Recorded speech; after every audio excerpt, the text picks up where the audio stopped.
Jaya Radha Madhava Kunja Bihare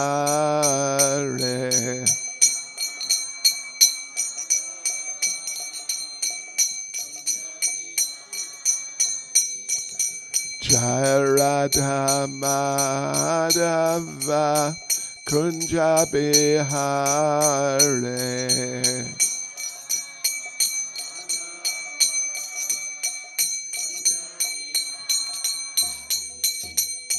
Gopi Jana Balava Giribaradhare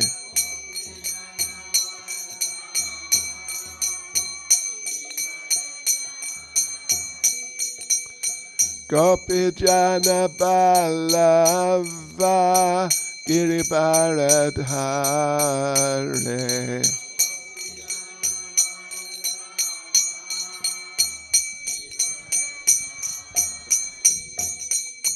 Yashodanandana Vraja Janaranjana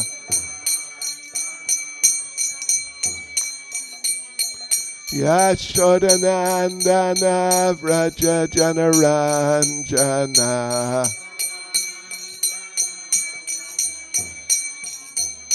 Yamunatira Vanachare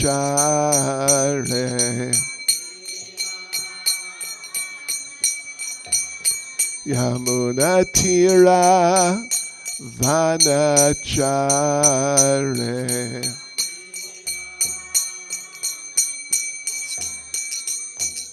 Jaya Radha Madhava Kunja Bihare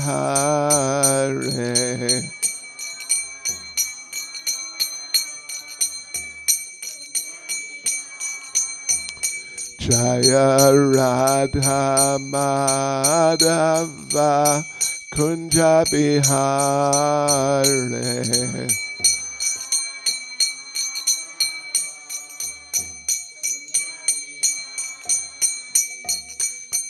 Gopi Jana Balava Giribaradhare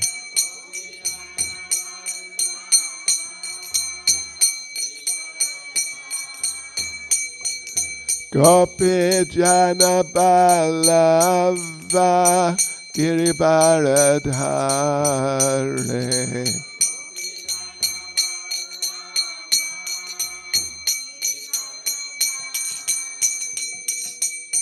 Yashodanandana Vraja Janaranjana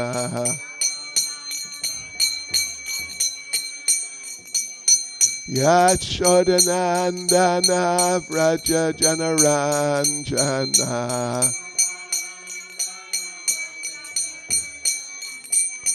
Yamunatira Vanachare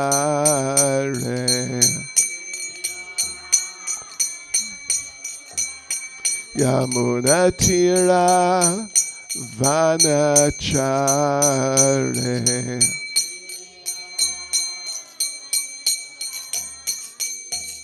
Jaya Radha Madhava Kunja Bihare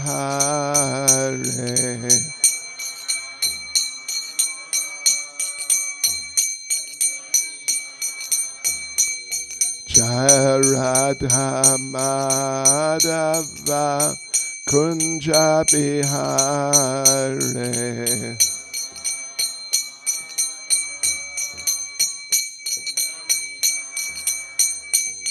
Jai Prabhupada Jai Prabhupada Prabhupada Jai Prabhupada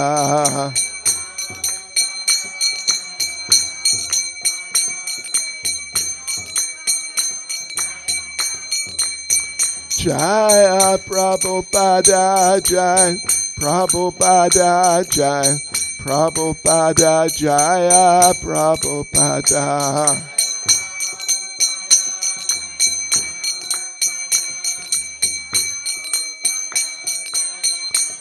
Jai Jai Prabhupada, Prabhupada, Prabhupada, Prabhupada.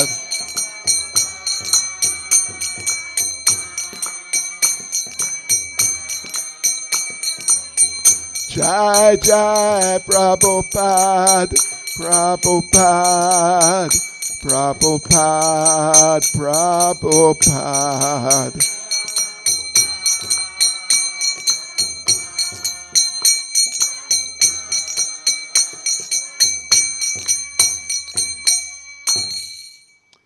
Jai Vishnupad Paramahansa Parivrajacharyas Tadasashismad. His Divine Grace, A.C. Bhaktivedanta Swami, Srila Prabhupada Ki, ISKCON's founder Acharya Srila Prabhupada Ki, Grantaraj Srimad Bhagavatam Ki, Shri Shri Radha Krishna Kanayalal Ki, Shri Shri Gaunitai Ki, Shri Jagannath Baladev Subhadra Devi Ki, Sankirtan Yagya Ki, Gopremanande. All glories to the assembled devotees. All glories to the assembled devotees. All glories to the assembled devotees. All glories to Sri Guru and Sri Gauranga. All glories to Srila Prabhupada.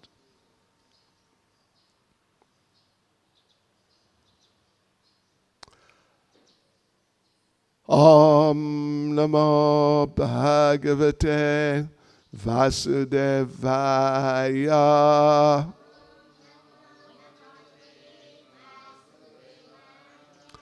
Om Namo Bhagavate Vasudevaya.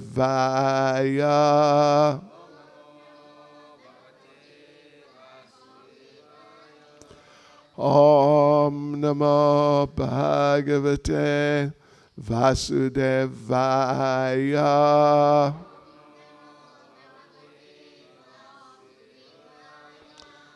Reading from Srimad Bhagavatam, Canto 4, Chapter 11, Swayambhuva Manu advises Dhruva Maharaj to stop fighting.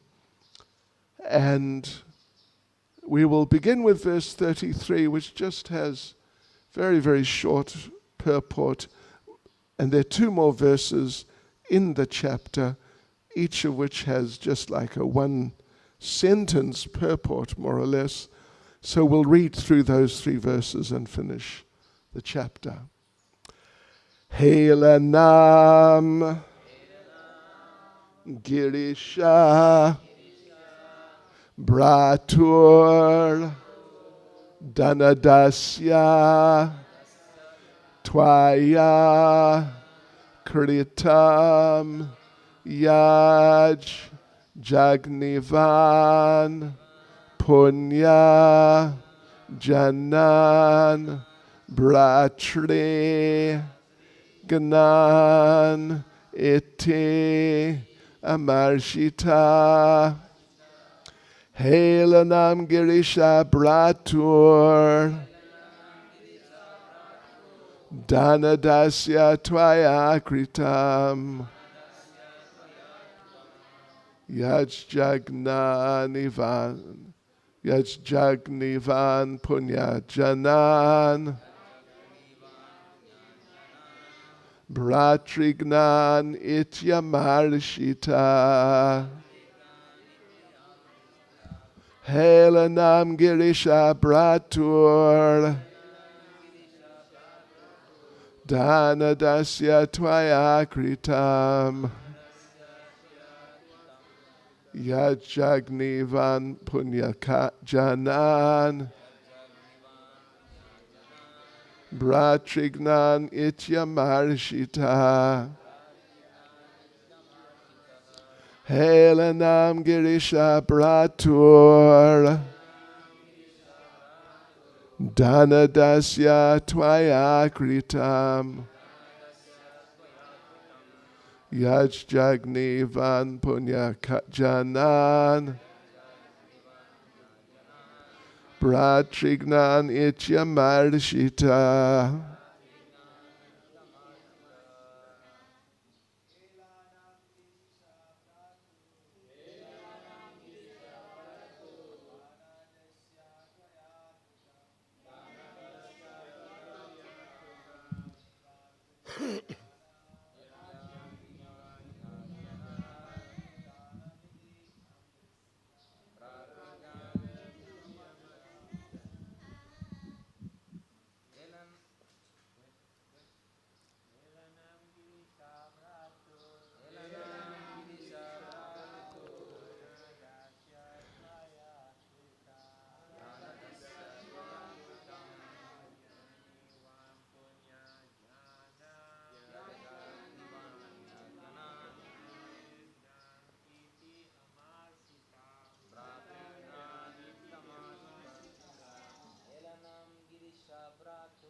Girisha Brato.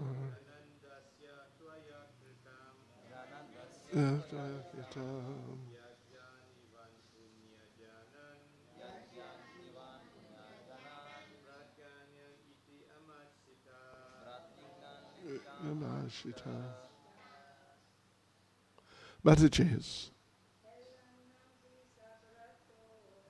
Elam Brigisha Brato. Dasya Tvaya Kritam.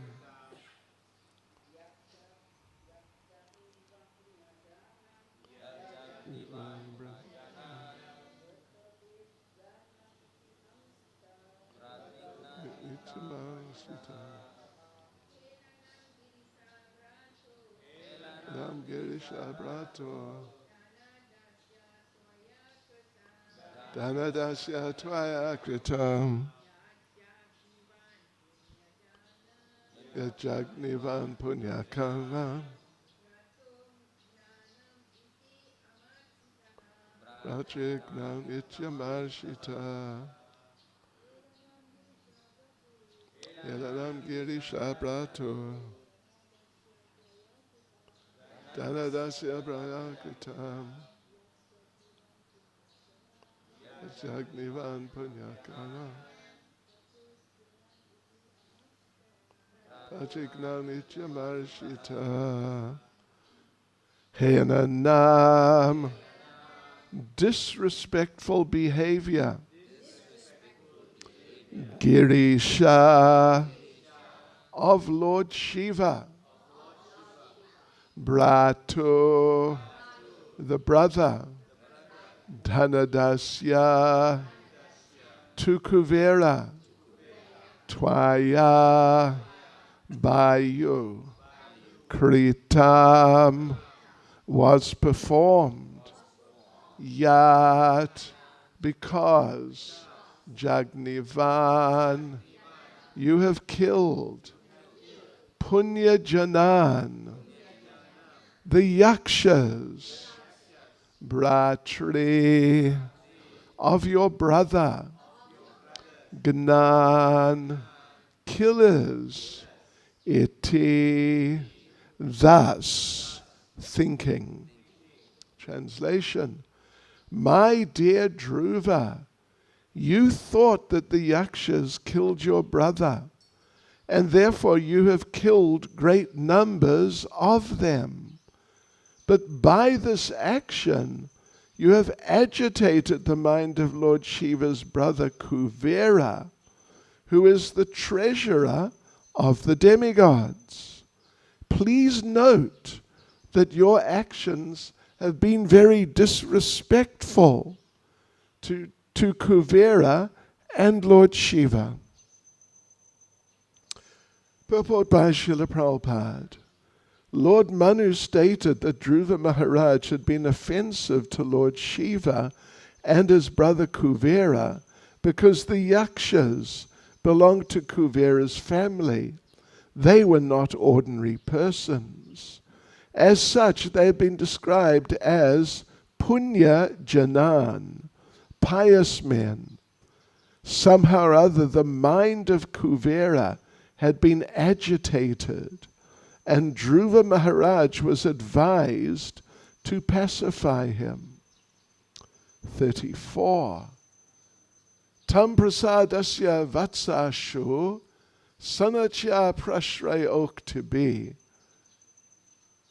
nayavan mahatam teja kulam no bi bhavishyati.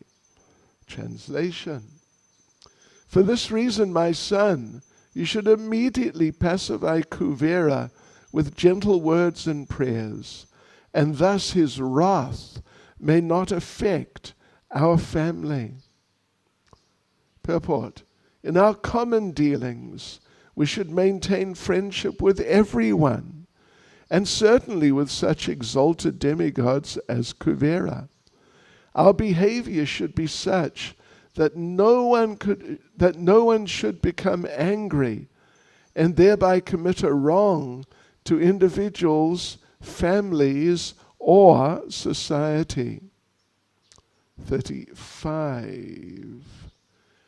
Evam swayam bhuva pautram anushasya mano dhruvam tena bivandita shakam Rishabhi Swapuram Yayo. Thus, Swayambhuva Manu, after giving instruction to Dhruva Maharaj, his grandson, received respectful obeisances from him. Then Lord Manu and the great sages went back to their respective homes. Thus end the Bhaktivedanta purports of the 4th canto, 11th chapter of the Srimad Bhagavatam, entitled Swayambhuva Manu advises Dhruva Maharaj to stop fighting. Let me just read the first verse again, this verse 33. Helanam girisha bratur dhanadasya tvayakritam yajjagnivan punyatjanan Bratrignan ityamarshita. My dear Dhruva, you thought that the Yakshas killed your brother, and therefore you have killed great numbers of them. But by this action you have agitated the mind of Lord Shiva's brother, Kuvera, who is the treasurer of the demigods. Please note that your actions have been very disrespectful to Kuvera and Lord Shiva. Nama Om Vishnu Padaya Krishna Prestaya Bhutale Shrimati Bhaktivedanta Swaminiti Namane Namaste Saraswati Deve Gauravani Pracharne Niravishesha Shunyavadi Paschitya Deshatarne Sri Krishna Chaitanya Prabhu Nityananda Shri Advaita Gadadha Shivasati Gaura Bhaktivinoda Hare Krishna, Krishna Krishna, Hare Hare, Hare Rama, Rama Rama, Hare Hare. Vanchakalpatarubhyas Jagripa Sindhubhya Evacha Paditanam Bhavanebhyo Vaishnavebhyo Namo Namaha. Vaishnavebhyo Namo Namaha. So devotees, we're beyond the middle, but not quite at the end of the story of Dhruva Maharaj, very famous story in Srimad Bhagavatam, from which we can learn different lessons, actually. I think we may have mentioned it, was it last night? But anyway, the point is there that there's so many stories in Srimad Bhagavatam. The tendency of some people is to think they're just stories, just to sort of amuse people or just keep people interested, but they don't really have substance to much of a degree.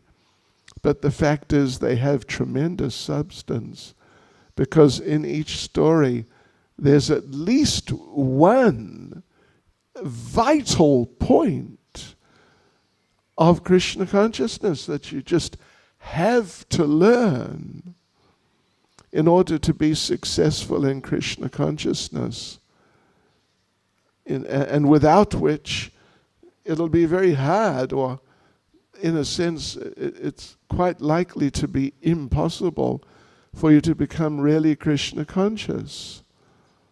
So these stories, they illustrate the what happens and the consequences in different situations. And even some stories like this one of Dhruva illustrates a couple of points, not just one point. In many or most cases, these stories, they illustrate basically one point. But here you get a few points, or a couple of points at least.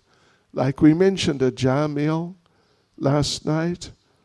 The story of Ajamil illustrates, at least particularly illustrates, that even if someone is really not doing well spiritually at all, more or less if someone is just absorbed on the material level, but if somehow or other, but the holy names are so wonderful and so powerful that if just somehow or another some person, any person, basically, they can be delivered.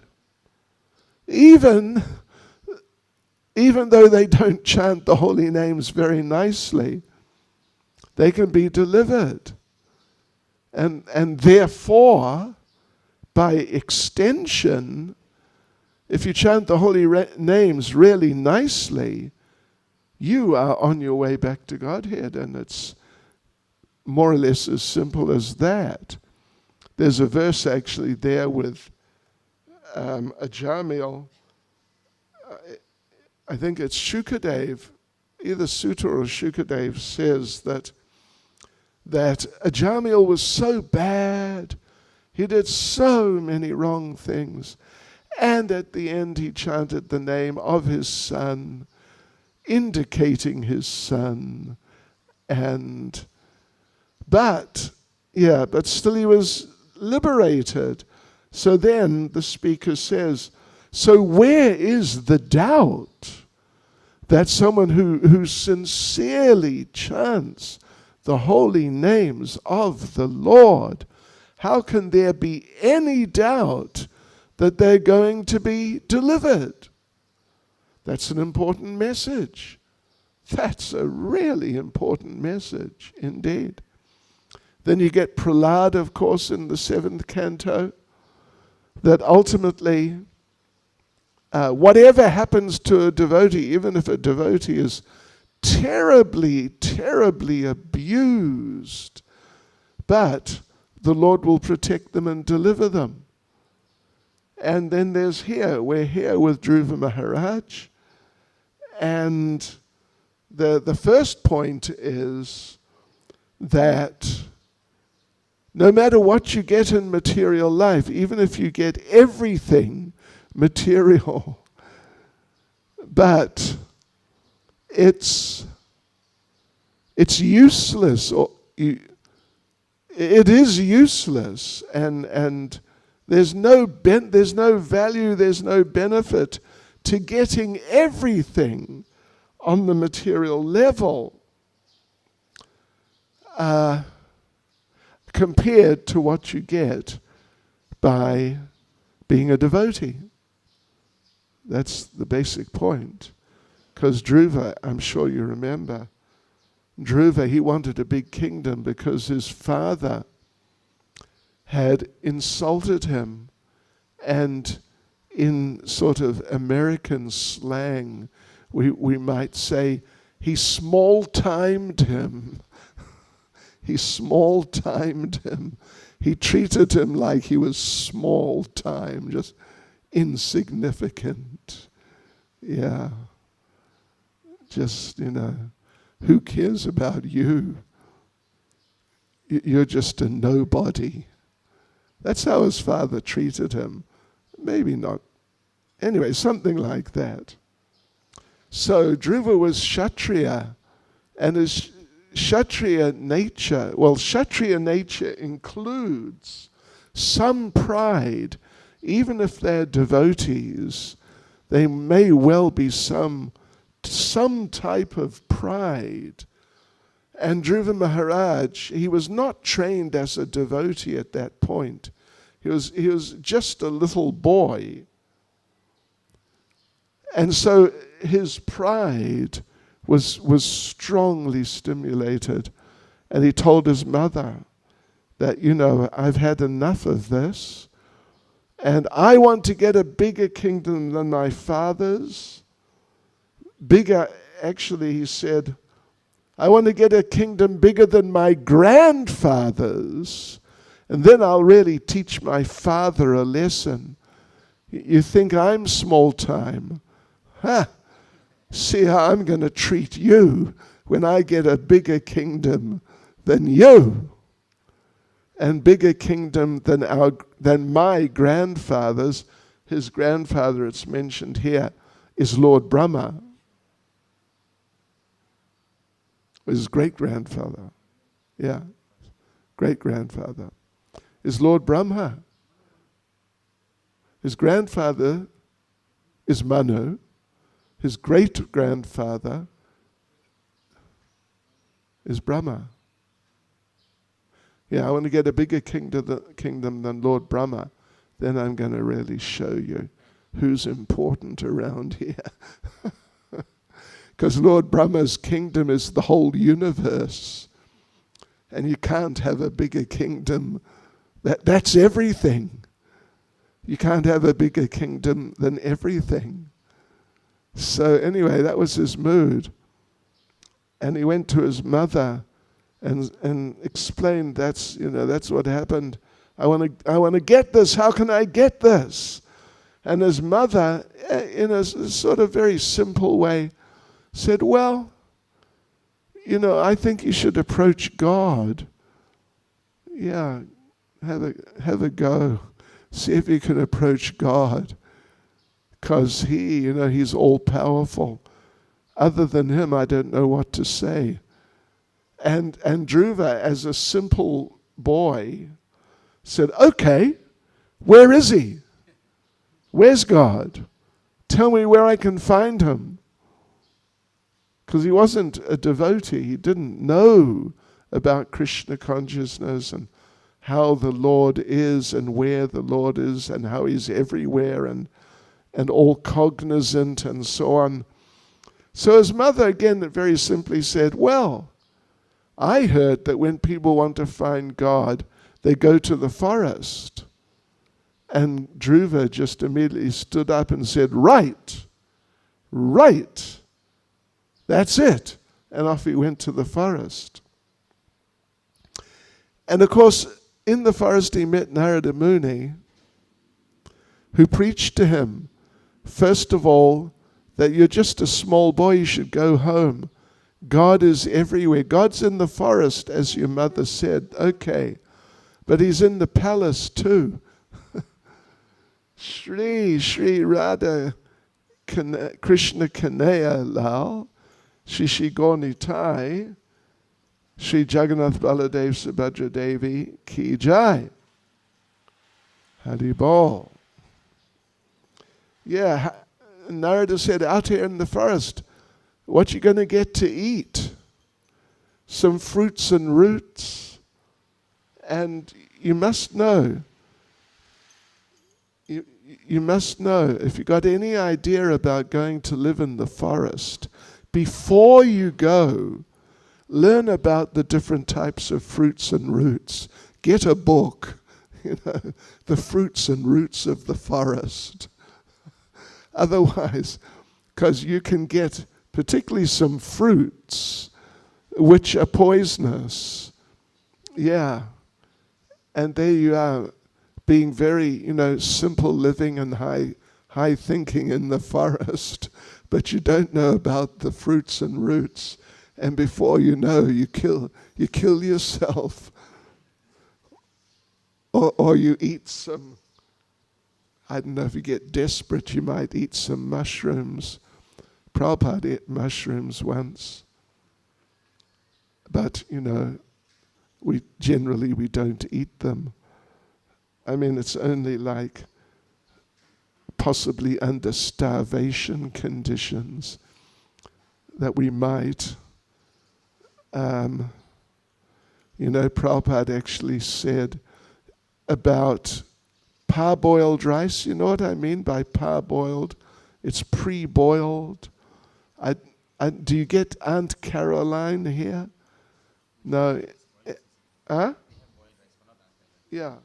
Anyway, parboiled. It's already been partially cooked. And then, so then it cooks quicker when you cook it. And you can just keep cooking it. It's not like basmati or even some sort of decent plain white rice that you got to have the right amount of water, otherwise it becomes mush. You know what I mean? Prabhupada said, what did Prabhupada say? Prabhupada said, it is for, what's the term? Anyway, basically starvation conditions only, that pre-boiled, parboiled rice. What did he say? Famine. Yeah, it is for famine. Only for famine. So anyway, Narada Muni asked Dhruva, he told Dhruva, why don't you just go back to the palace? Krishna, God is in the palace too. He's everywhere. You can find him in the palace. And in the palace, you don't have to eat just fruits and roots. You can get nice deep-fried sabji with puris and find God. This is a deluxe way to find God. Why don't you do that? But Dhruva was just really not into it. So Dhruva said, listen, if you can't help me, leave me alone. Just go away and leave me alone. Either help me or go away. Anyway, he taught him a process of a combination of different things, kind of like Ashtanga Yoga, some variation on Ashtanga Yoga. And he included chanting the famous mantra, which we just chanted a little while ago, Om Namo Bhagavate Vasudevaya, which is transcendental. But he didn't tell him, listen, this is transcendental, and you may become completely purified and lose your desire for a kingdom if you chant it. He just said, this is one of the mantras. It's part of this process. Just chant it, okay? So he did. And as a result, he became fully Krishna conscious, even though he was not trying to. He was not trying to. I mean, not in that way. And he became completely purified by that chanting. So when the Lord appeared before him and told him that, okay, I hear you want a kingdom. Okay, here we go. Here comes your kingdom. Then Dhruva said, no. Now I've got you. I can see, I've realized that what's a kingdom? I don't need a kingdom. He said, I thought it was like a big pile of jewels, multicolored, all different types of gems, rubies and emeralds and diamonds and whatever else there is. I think they're the popular ones. And multicolored and just like a mountain of them. But now I see it's just like a kingdom is just like a big pile of broken colored glass. And when I mention this, I usually tell a little story of an experience I had in Russia The second time I went, first time was 1994. I went to Vladivostok, right on the east coast by Japan, and the devotees one day took me to the beach. It was midsummer, so they took me to the beach, and we went to the beach. And you know what?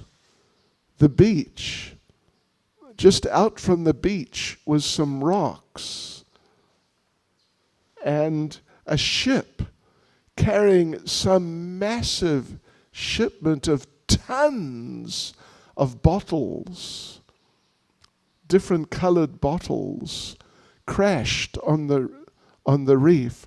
All the bottles got washed up on the shore. So now the whole beach is glass, multicolored glass.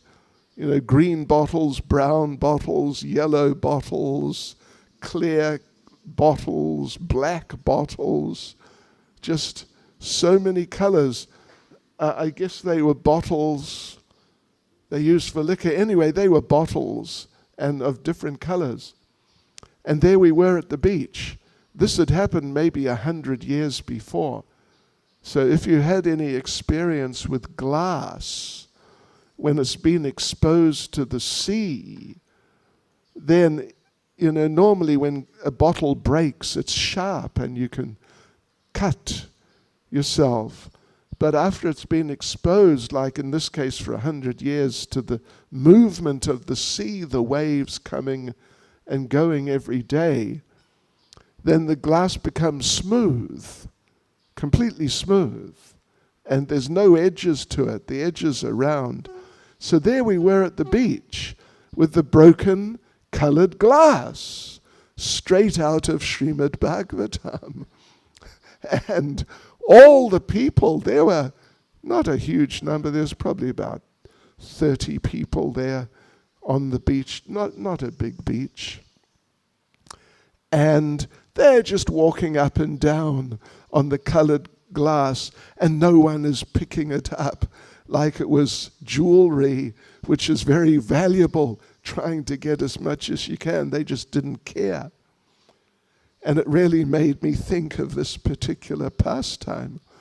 And Dhruva Maharaj says, I thought that a kingdom was so valuable, like a big pile, like a mountain of different colored gems. But now I've got you, and I can see the value of you, of having you. You know, the value of having you is so great that it makes the value of even like a mountain of jewels seem totally valueless. Just completely no value whatsoever. Yeah, so that's lesson number one. You get Krishna and you don't need anything else. In fact, if you get anything else, it's a distraction. Yeah. Get a big motor car. Mercedes-Benz, the big one, black one, with black windows. Get one of them. And now you got to worry about maintaining the car and, you know, buying petrol. Otherwise, you know, if you're someone like me, people just drive you around. You don't need your own car. Yes. So, but now you get your own car. You got to pay insurance. If it's, you know, a really good car, Rolls Royce, every month you got to pay thousands in insurance. Yeah. And these big cars use loads of petrol. You got to, etc., etc. Yeah. So people may think, oh, you're fortunate. Look, you got big car. But actually it's a big liability. That's why, you know, it's just a joke, but if someone, a devotee, gets a BMW, you're familiar with them, I suppose. They're everywhere. what we call BMW. The BMW stands for Bavarian Motor Works, actually. Yeah, Bavaria is a part of Germany where they make those cars, I guess. But what we say is BMW, big money wasted. So when you become Krishna conscious, then you see things for what they are. Big house, expensive house. But it's the same thing as big car. You got to get security so the criminals don't come and break in. And you got to insure it. And if you're not careful, you may burn your house down. And all that. So, better to be like someone like me. You just visit the temples. They give you a nice room to stay in. Courtesy of Shiva Chaitanya Prabhu. Yes. So yeah. I mean, that's a really important point in Krishna consciousness. There's a funny little story. I mean, it's a very instructive little story from Mahabharata that one day Maharaj Yudhisthira approached Lord Krishna and said, "My Lord, I want a palace, and not just your ordinary, if there is such a thing, ordinary palace. I want a really big palace, really opulent. I mean, just the biggest and the most opulent. I want that. Please help me get one." And Krishna was surprised. He said, "Really? I thought that all you wanted to do was serve me and chant my holy names." And Yudhisthira said, No. I want big palace and loads of money and clothes and all that. And Krishna was really disappointed and said, "Gosh, I'm sorry to hear that. I thought you wanted pure devotional service." And Maharaj Yudhisthira said, "No, I want everything. The more the better." And Krishna was really disappointed. And then Maharaj Yudhisthira said, "The reason I want all this is because many people think that if you become a devotee of Krishna, you lose everything. All your money and all your assets and just all your possessions, and you become like a homeless person living in the street. But I want them to see that here is a devotee of Krishna and he has everything. And then they'll decide, yeah, I want to become a devotee of Krishna also. So many people will become your devotees. That's why I want these things." This is Maharaj Yudhisthira. So anyway, that's the first lesson. And the second lesson is here. It's this very lesson that we're looking at right now. That don't get angry. Yeah, even if someone really offends you, keep cool. Don't get angry. Because if you get angry, you read yesterday, it's like I guess it was yesterday. Anyway, last Bhagavatam verse you read, that how dangerous is anger. It's the most dangerous emotion. In Bhagavad Gita, of course, we read, Jaya to vishayam pumsa sangasteshu pajayate, sangat sanjayate kama, kamat krodho bijayate. That while contemplating the objects of the senses, the word for contemplating is dhyato or dhyataha, which means to meditate, actually. That's the word for meditation, dhyan. Yes. So by contemplating the objects of the senses, it means, just sort of checking them out. Window shopping. Oh, that looks nice. Or she looks nice. Or he looks nice. Or that car looks nice. This is contemplating. Looks interesting. But then attachment arises. And that attachment means that, you've gone through the stage of, oh, that looks nice. That looks really good, actually. And you've now come to the point, I want it. And I am going to get it. Yeah. Now it's a deeper sense of, it's attachment. Attachment arises. The contemplation is also a level of attachment, you can say. But the real attachment is, I am getting it. I must have it. Yeah, I'm not going to do without it. That's real attachment. Then from attachment, lust arises. That means you've got it, and now you do with it whatever is to be done. If it's a member of the opposite sex, some illicit sex life, if it's some, special food, now you eat it. If it's some music, you heard the music playing on the radio or somewhere, but now you've bought it and now you play it. And when you've played it once, you play it a second time and a third time. When I was young, there was a film starring Julie Andrews. Some of you who are from my era, some of you are from my era, or even before. The Sound of Music. That's the one. You got it. Did you see it?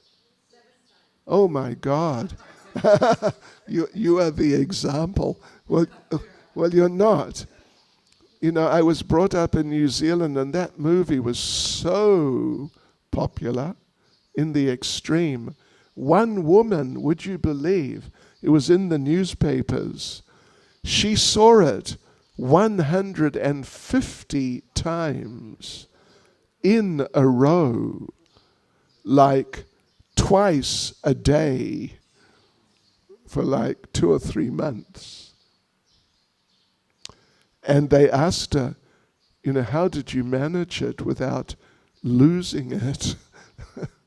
And she said that, I've come out of it feeling disoriented.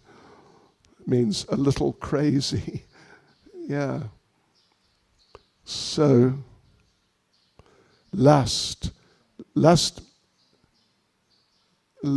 means, in this context, lust means you do it and you get whatever enjoyment there is to be got.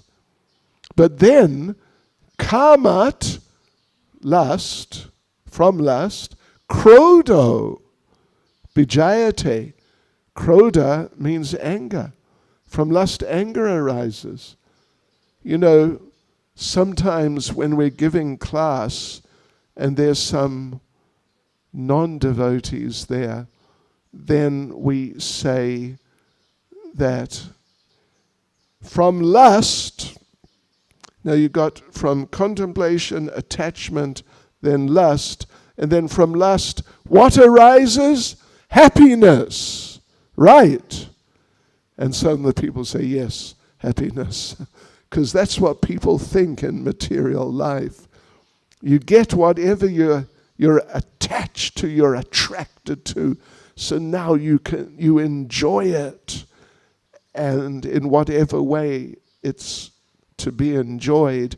And then the end result of that is, Krishna says, anger. Because in your mind, You have expectations, hopes at least, but not just hopes.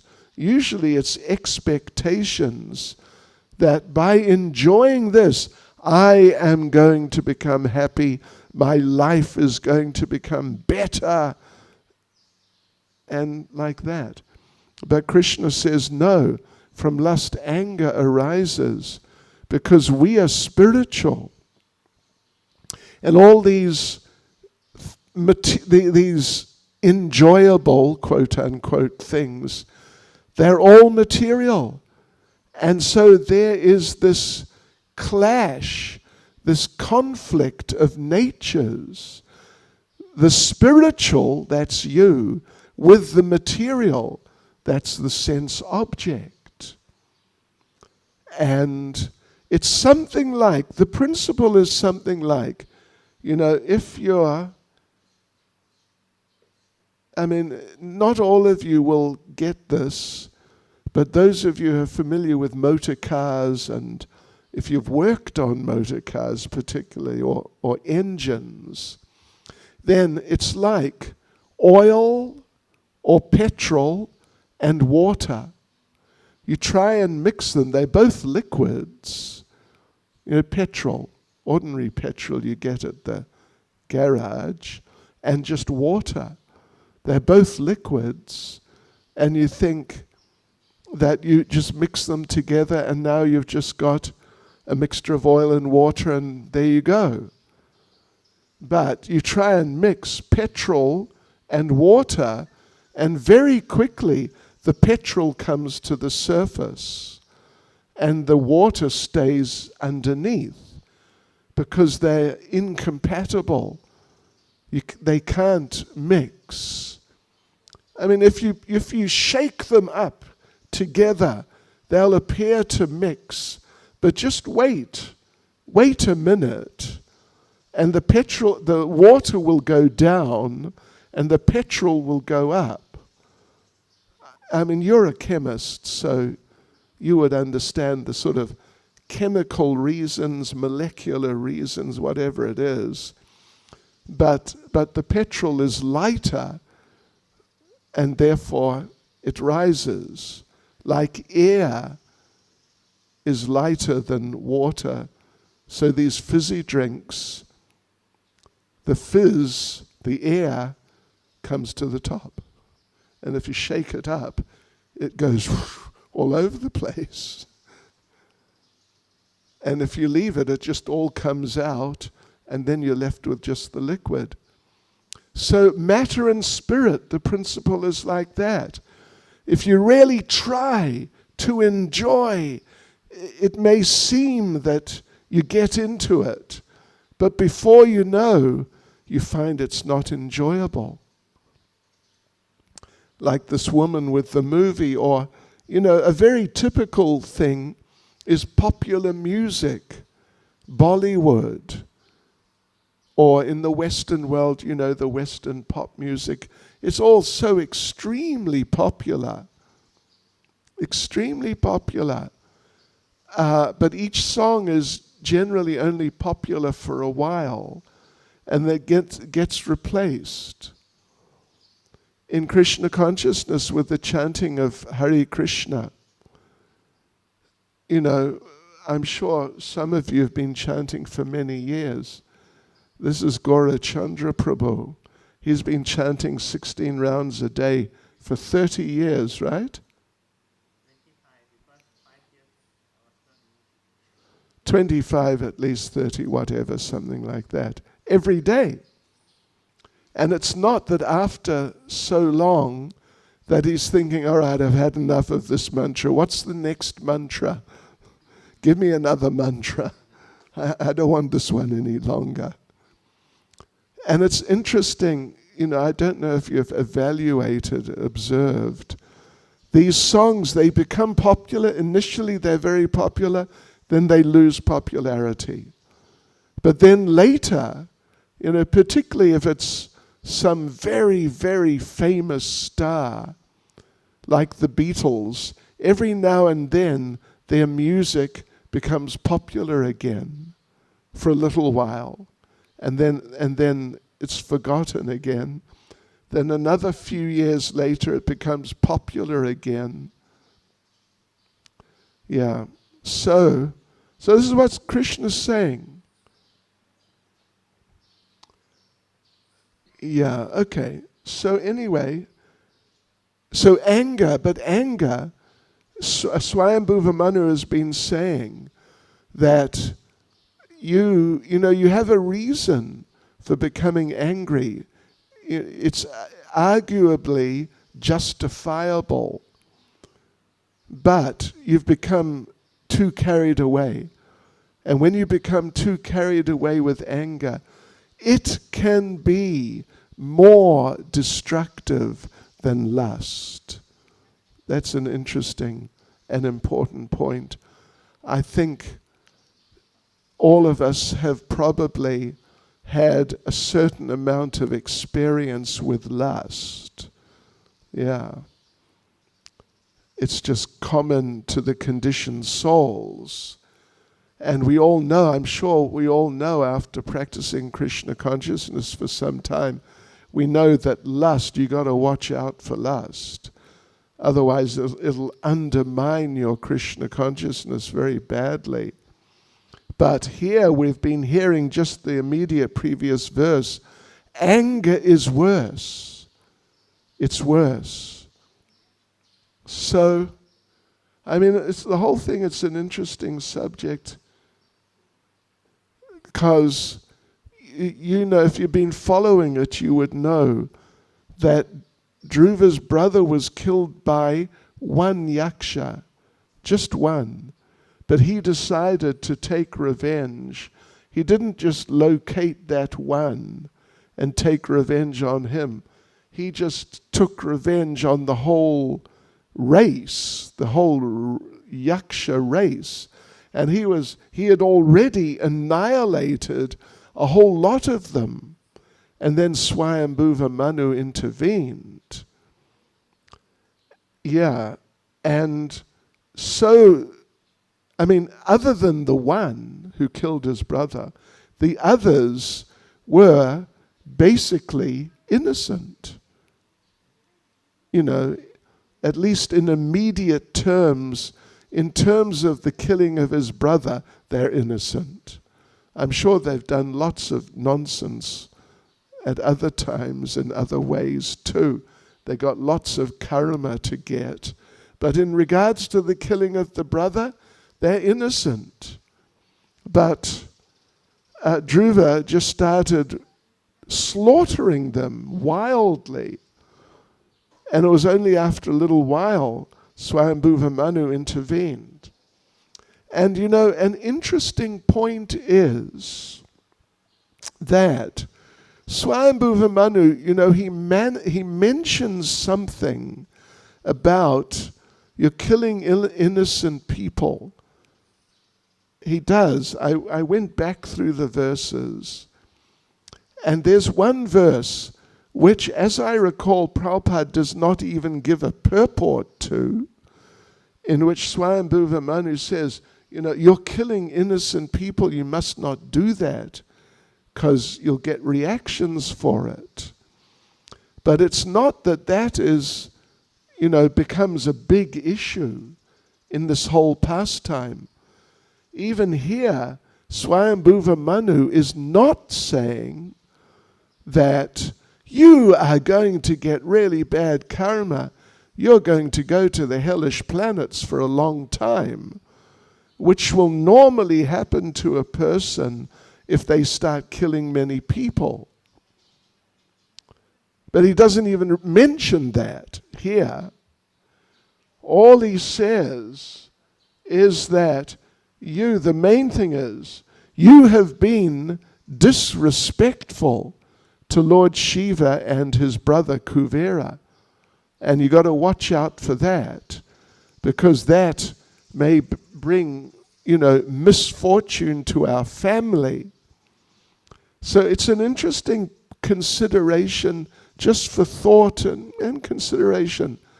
I'll just mention it before we finish, that there are other places in the Bhagavatam and Chaitanya Charitamrita, where someone does something bad to someone else, but the implications affect many people and not just the one who did the bad thing. You know, of course, in the Bhagavatam, classic example is the cursing of Maharaj Parikshit. It was wrong. It was wrong. Shringi, the son of Shamika Rishi, should not have done that. He had no right. Even though Parikshit, he did something, you know, it wasn't right. It was insulting, and so, you know, the element of offense was there. You can't say it just was nothing. He was trying to offend, but still, it wasn't that bad. The punishment is meant to be, you know, to reflect the crime, or be commensurate with the sort of the value of the crime. It's not that, you know, people who kill other people should be killed, and anybody, if some child or somebody steals, you know, a book from a shop or a pair of socks, they should also be killed. The punishment has to fit the crime. It's a very important thing, and it's a very important part of the laws of karma. An eye for an eye and a tooth for a tooth, and not two eyes for one eye, or something like that. The punishment has to fit the crime. So, you know what happened there? Shringi got carried away, and he did a wrong thing by cursing Parikshit to die by the bite of a snake bird. But you know what happened? It's not just that Shringi got some bad karma. Well, even he didn't, because he was a child. But the whole entire Brahmin community of the planet became somewhat degraded. At least they entered the path of degradation. And then, you know, other things happened later and they went further down. But yeah, it affected the whole Brahmin community. And you might say, how could that be? Because, you know, the next Brahmin in the next village, he didn't do anything to Maharaj Parikshit at all. He didn't even know about this whole thing. But he got affected. He became somewhat degraded. But the thing is, it's the principle of it takes a village to bring up a child. In a community, everyone has responsibility for everyone else. And just because if some in a Brahmin family, if the son, one of the sons, becomes just a nonsense, then the other and the next Brahmin family cannot say, well, it's their problem. It's not our problem. He's their son. It's also their problem because it's a community. And everyone in a community is connected.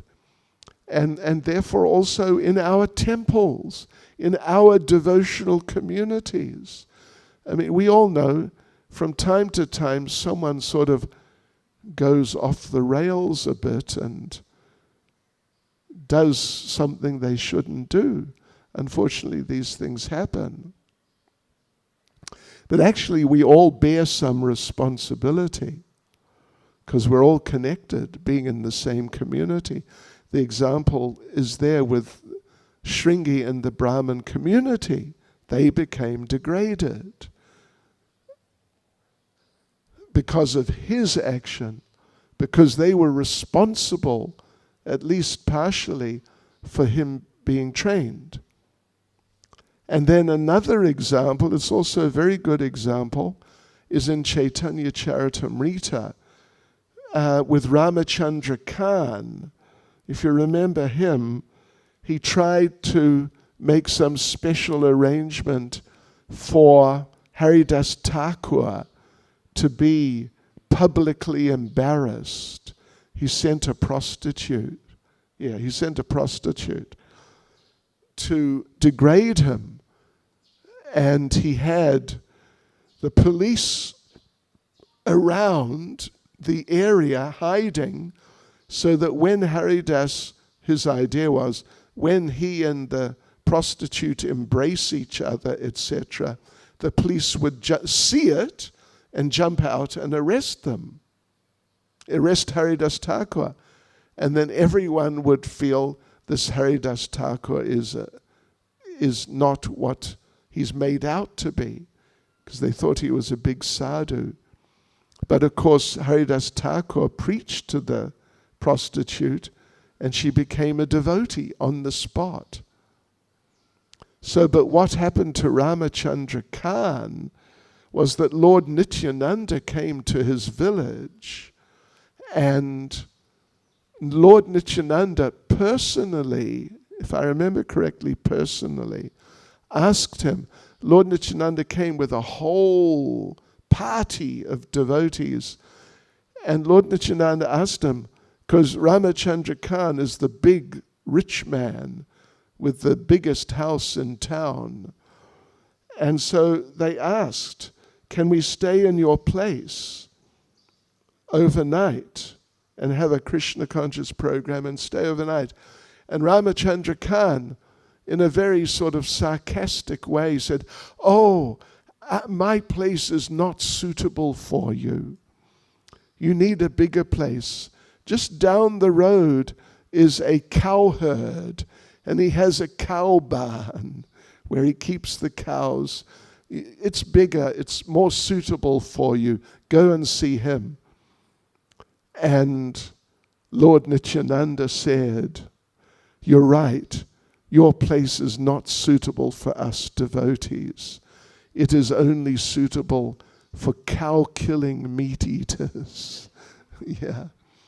And then, shortly afterwards, a whole band of, maybe I shouldn't say it here in Malaysia, but Muslims came who were just heavy cow killers and meat-eaters. And they kicked him out of his house, threw him out. And I think it was for a week, every day they killed a cow every day and cooked the cow in his temple. He had a temple building in his little, courtyard sort of setup. And so that's what happened to him. And he got thrown out. But then all the people in the village left the village. They just got the inspiration, we don't want to stay here. And the village became abandoned. Yeah. Because all the people, and it's explained there, all the people in the village, because it's a community, it's a unit, they all became implicated in that offense against Lord Nityananda and his devotees. You can look it up and read it. It's very interesting. They all became implicated, because when you're a member of a community, it's like achintya bheda bhed tattva. You're different. You're you. And your family is your family. And someone else's family is their family and not your family.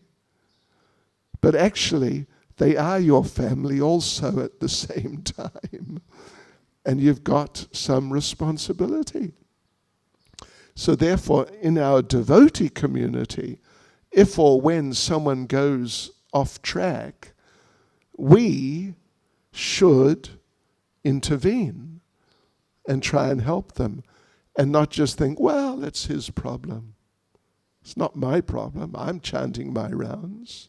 I'm okay. It's not that simple. So it may be, this point here, that killing these yakshas who had nothing to do with killing your brother at all, they didn't even know about it, but there may have been that type of situation so that the killing of the other yakshas was not taken so seriously. But what was taken seriously was that Lord Shiva and Kuvera would be affected by it, because the yakshas are dear, very dear to Kuvera. I mean, they are his community. And Kuvera is the brother of Lord Shiva, so therefore they're also dear to Lord Shiva. Yeah. And just an interesting very little, technical point of Sanskrit grammar is that in verse 34, Shiva particularly, but also Kuvera, they're addressed. Shiva is addressed as Mahatam, the Great One. And it's the plural form. So actually Jiva Goswami makes that comment. I looked in his commentary on this verse earlier this morning. And out of respect, he is not just addressing him in the plural form, which I guess in Tamil, singular for juniors, plural for seniors. You get that? Like in Hindi, tum, aap. You know what I mean? Ni and Nenge. Nenge is respectful. You know your Tamil, right? Yeah. So Mahatam is the plural form. Great person. And he's not even speaking to him personally, he's just referring to him. But he's using the respectful mode of address. Mahatam. Yeah. So watch out for the Mahatams. If you offend them, if they become upset, it'll affect your whole family. The whole family. Again, communal responsibility. If they Shiva and Kuvera become upset with you, it may affect your entire family. Hare Krishna. I don't know why I keep going over time. I'm sorry. Questions allowed. Questions wanted. Yeah. Thank you so much for your class. I just want to know, can you give an example of Srila Prabhupada's transcendental anger? Oh, can I give an example of Srila Prabhupada's transcendental anger? I can there's many. There's really many. An interesting point, Hari Sori Prabhu told me personally, because he was with Prabhupada quite a lot over a few years. He told me that when Prabhupada was really angry with a disciple, he would shout at them. But when he was really angry, he wouldn't say anything. Yeah. And even though the devotee knows, whoops, I really did something I shouldn't have done. But Prabhupada just ignored it. And that would, because the devotee's, a conscious person, and the devotee understands, wow, Prabhupada's really angry, I better really pull myself together. But, one example, it's an interesting one. On one Ekadasi in Los Angeles temple, in the earlier days, it was Ekadasi, and this one girl, young girl living in the temple, probably, early 20s, that sort of age. She had prepared the Charanamrita from the bathing of the deities. And as happens sometimes, she had put grains into it. Because sometimes when they make up the Charanamrita, they put grains in. But now it was a Kadasi, and she put grains in. And Prabhupada was served Charanamrita, and he looked at it, and somehow or other he saw that there were grains. So he just, sort of rejected it or put it back with the rest of Charanamrita and asked, who made this Charanamrita? And this one girl came up with a big smile. I made it, Srila Prabhupada. And Prabhupada showed her the grains and said, are you trying to kill your spiritual master? And she ended up in tears. Yes. And there are many other examples. I'll tell you one more. If we're 15 minutes over time, we might as well be 20 minutes over time, right? It doesn't really matter.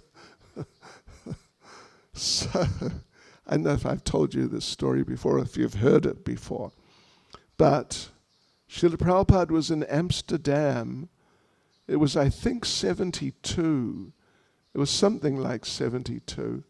And they were installing their deities, Radha Gopinath, who are now in Radadesh in Belgium. So they're installing these deities in this new property they got in Amsterdam, Holland. And it was, among other things, it was being televised live, the whole thing. But the other thing was that the devotees had never done it before, and they were making many mistakes. And Srila Prabhupada was progressively becoming more and more upset and angry and pointing things out. Why did you do that? You must do something else. Like that. And finally it came to the point in the whole procedure where they were going to have a fire yajna. So they got the Havan Kund, the yajna arena set up, at least, the structure. But when you do a Havan, then you must put whole fruits, and you can put whole vegetables also around. Whole apples and oranges, etc. So, but they hadn't put anything. It was just like a naked Havan Kund, you could say. And Srila Prabhupada sitting there, like my distance from Gaura Chandra Prabhu with the green shirt, you see. And he's watching this. And the devotees are like, okay, we're ready for the Havan, for the fire sacrifice. And Prabhupada said, where is the fruit? And the temple president suddenly, the fruit. Prabhupada wants fruit. Yes, the fruit. 1 minute, Prabhupada. He ran into the kitchen, and he'd never done it before. So he said, Prabhupada wants fruit. Immediately. Prabhupada wants fruit. Get some fruit together. So they cut up a fruit salad. It was the fastest fruit salad in history. And a fairly substantial fruit salad, and came out with it. Or the temple president came out, Srila Prabhupada, here's the fruit. And it's a very nice fruit salad. And Prabhupada just looked at it, and he didn't say anything. He'd been saying things about the different things, but now he didn't say anything. he just looked to the side. There was one hippie, young hippie boy, standing right next to the asana. Right, Prabhupada could just touch him like that. He was a hippie, long, greasy hair, and, a beard, and all these types of things. And Prabhupada's now looking over sort of in his direction. And the devotees, the hippie is a bit of a devotee. He had japa beads. He was chanting a bit there. So he knew about these things a little bit. And now Prabhupada is just, and he had been watching. He'd been there for about half an hour. He'd been watching. Prabhupada's upset about this, then upset about that, and upset about something else, and then another thing. And then finally it's the fruit salad. And he's watching all of this. And Prabhupada just looks across. And the boy leans over to Srila Prabhupada and says, Srila Prabhupada, just chant Hare Krishna. And Prabhupada, looked at him like, who are you? And Prabhupada picked up his japa beads and started chanting. Yeah. Okay.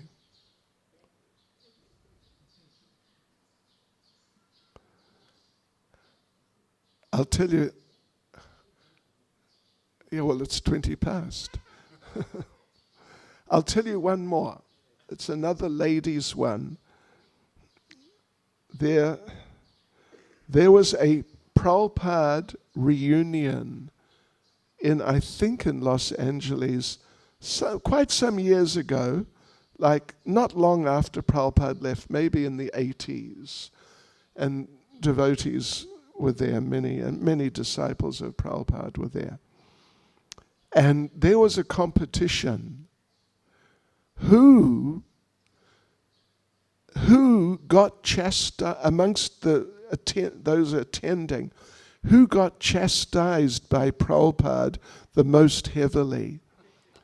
And these devotees were telling their stories. I got chastised the most heavily, and what happened? And then someone else, no, I got chastised more heavily. They tell their story. In the end, one Mataji, one lady, Lakshmi Moni Devi Dasi, she told her story. And she said, you all got chastised, okay, but not like how I got chastised. She was with Prabhupada in Vrindavan when the temple, Krishna Balaram, was opening. Either, or maybe just opened or just about to open, but it was right around that time. And Prabhupada was taking the devotees who were going to be pujaris, taking them to some of the main temples to observe the deity worship, and particularly Radharaman. So they went to Radharaman. Prabhupada was pointing out a few things to the devotees who are going to do the deity worship.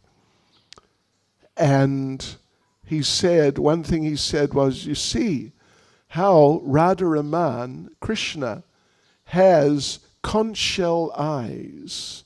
You know what I mean? The white conch shell with the little black dot in the middle. They use that for the eye. Conch shell eyes. Prabhupada pointed that out and said, yes, look, he looks very nice. So Lakshmi Moni, she thought from that Prabhupada wanted Shamsunda in our Krishna Balaram temple to have conch shell eyes. So, couple of days, I guess the temple was already open. Couple of days later, Prabhupada had not said anything more about conch shell eyes. And she thought, maybe I should remind Prabhupada. So she did. She said, you know, Prabhupada, you remember Radharaman? You appreciated the conch shell eyes of Radharaman? And, you know, it seems that we should get them. Shall I get some? And Srila Prabhupada said, no, he looks nice the way he is. It's all right. But he didn't say no. He just said, well, sort of something like that. I think he's all right the way he is. A few days later, she did it again. And Prabhupada again said, yeah, well, I think he looks nice with these eyes. A third time, she said it again.